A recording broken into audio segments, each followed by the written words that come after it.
Life's too short to play small with your talents. The Spellbinder spoke to the room of thousands. You were born into the opportunity as well as the responsibility to become legendary. You've been built to achieve masterwork-level projects designed to realize unusually important pursuits and constructed to be a force for good on this tiny planet. Hi leaders, welcome to the Read to Lead Club. As promised, this is the last Friday of January, so we are now going to review the 5 a.m. Club by Robin Sharma. I trust everybody has read the book and actually knows that what I read in the beginning is actually from the book. And that little paragraph right there basically sums up the book itself, sums up what the 5 a.m. Club is about, right? So it's all about changing how you start your day in order to be able to change your life, in order to become legendary. You can become legendary. You are born to become legendary. Your maker is legendary, so why can you not be legendary, right? I mean, pigs give birth to pigs. Humans give birth to humans. Cows give birth to cows, and gods give birth to gods. And your maker is a god. Your maker is God. So why can't you be legendary? Why can't you be great? You know? And that is what the 5 a.m. Club is trying to drill home, that you can be great, that you have the potential, that you've been given everything needed and everything necessary for you to become amazing. The 5 a.m. Club for me was really a beautiful read.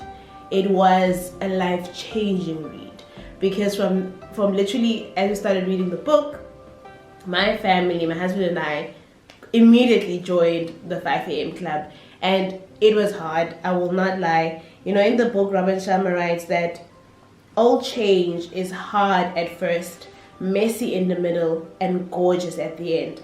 And that's literally how it is with everything that we do in life. When we joined the 5 a.m. Club, it was hard. It was really difficult waking up. We'd wake up at 10 to 5. We still do. Wake up at 10 to 5 in the morning, go for that run, come back, have our time of meditation, of prayer, and then learn, you know. And that's literally what the 5 a.m. Club is about, because he speaks about the 20-20-20 formula, but obviously I'm preaching to the choir here because you've all read the book, so you know what it's about. So you know, he speaks about the 20-20 formula, which is literally about how the first thing you do in the morning is exercise, sweat, right, for the first 20 minutes from 5 till 5:20, and then from 5:20 till 5:40 you are praying, you are meditating, you are just connecting with your spiritual beings, connecting with your spirituality, right, and developing that part of yourself. And then from 5:40 to 6, that is when you are learning, right? Because if you are not learning, you are not growing, and if you're not growing, you cannot lead. And that is why we have this book club, so that we are constantly learning. As you read books, you learn, right?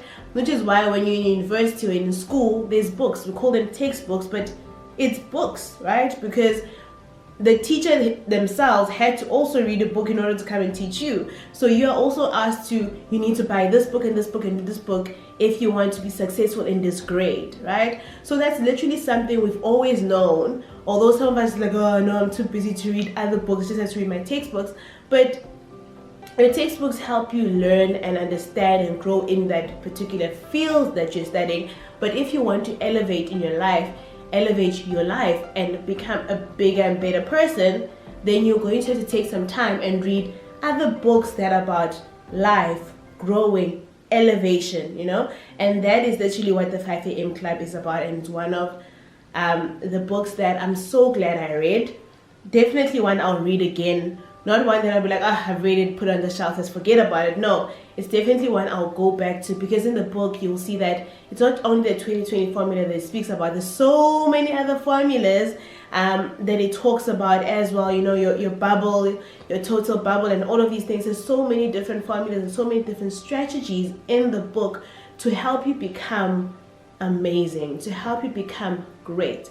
Because those of you who don't know, Robin Sharma has interacted with so many great people, and he's actually a mentor for some of the world's amazing people and some of the people we just look up to. And that is what he does. He's a mentor for them, he's a guide for them, he helps them. And in these books, it's like, you don't have to be ordinary.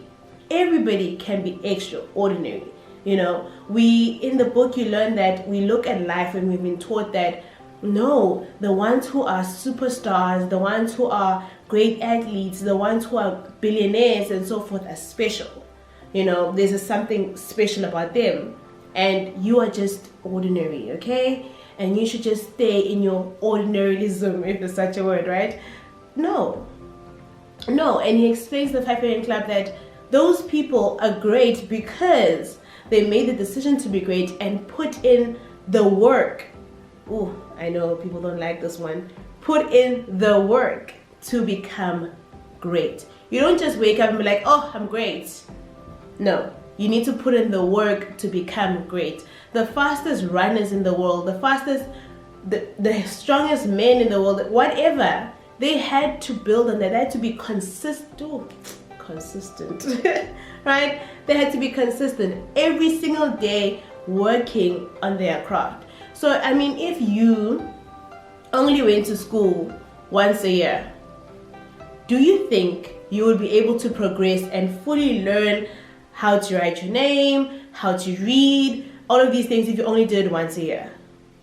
Obviously not. Obviously not. So Robin Sharma in the book really emphasizes, and these are things that we've taken away from this book and we've taken away from this journey, is that he emphasizes that daily, small, seemingly insignificant, consistent things that you do lead up to great things. They add up to great things.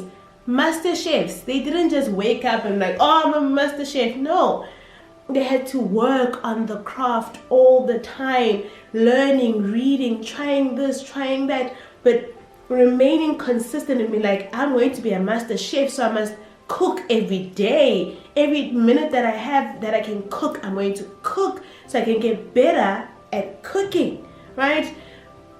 People who are in graphic design, people who are in marketing, every day you're sitting there and you're trying to learn more about the digital media, you're trying to learn more about social media, you're trying to learn, because you understand that the more you learn about it, the better you're going to become at it. And that is how we come up with people like gurus and stuff like that. They are gurus because every single day of their lives, they've dedicated it to getting this and mastering this craft and getting it right.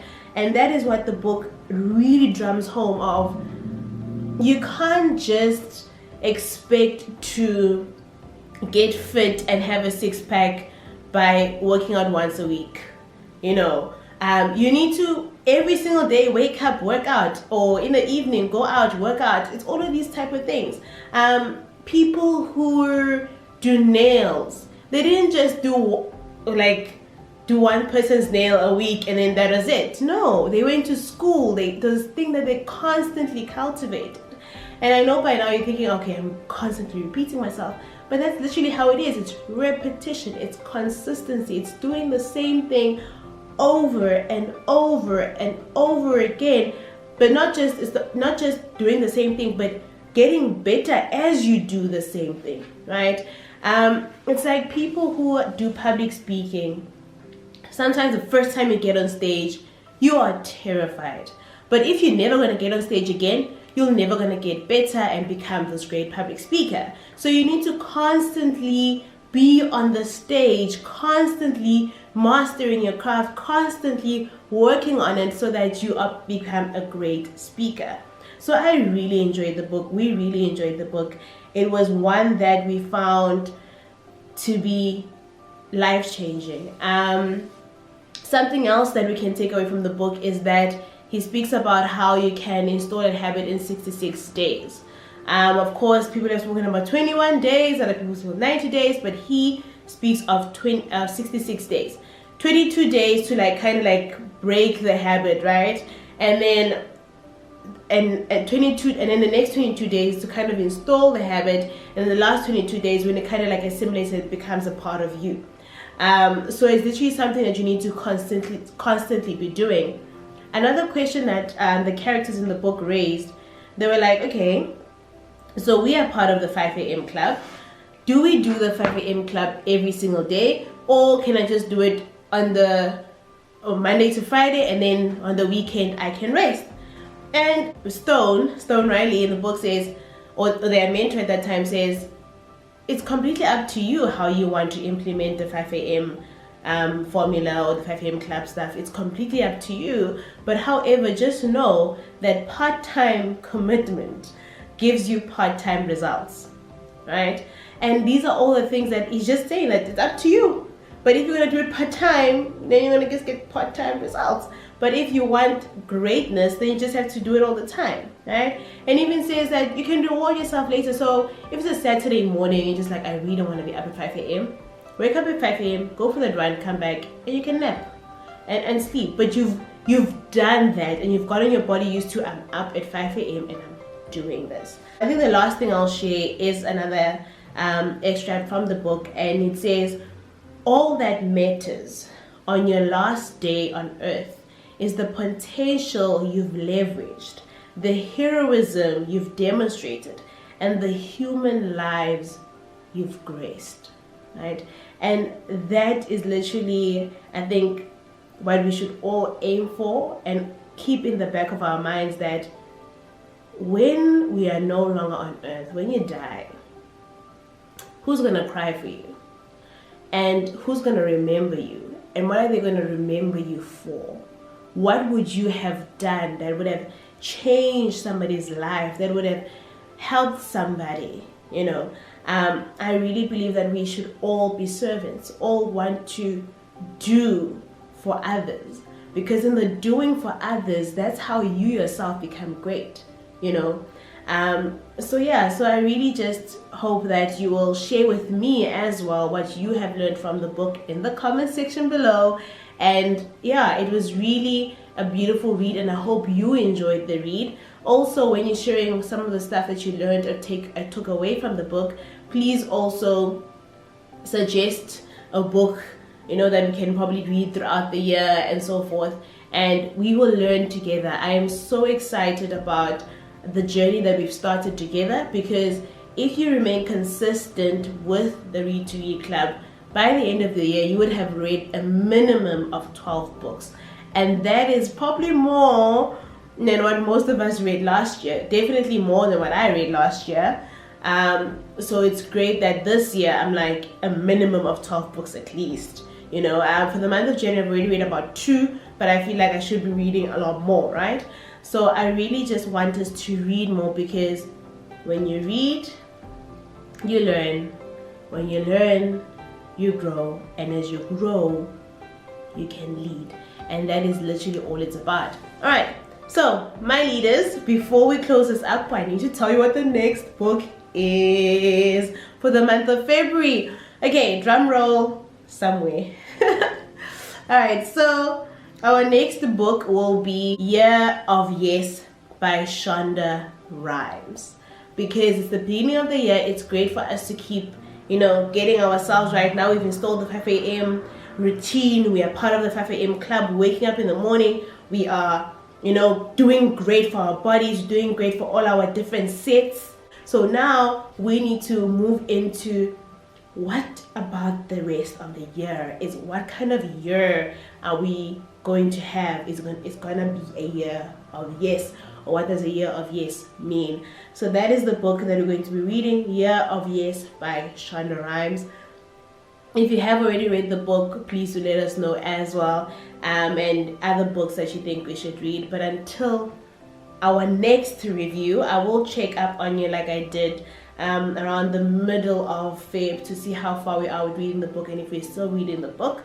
Also remember to follow me on social media, on Instagram at mads_saki, and also on our Facebook, Amanda and Saint. And when you are there, you're able to kind of interact with us a lot more regularly. about the book as we keep discussing it as the month goes on, and we kind of review and be like, oh, did you see this? Did you learn this? And that is what we want to do because we are growing together, and I'm so excited about it.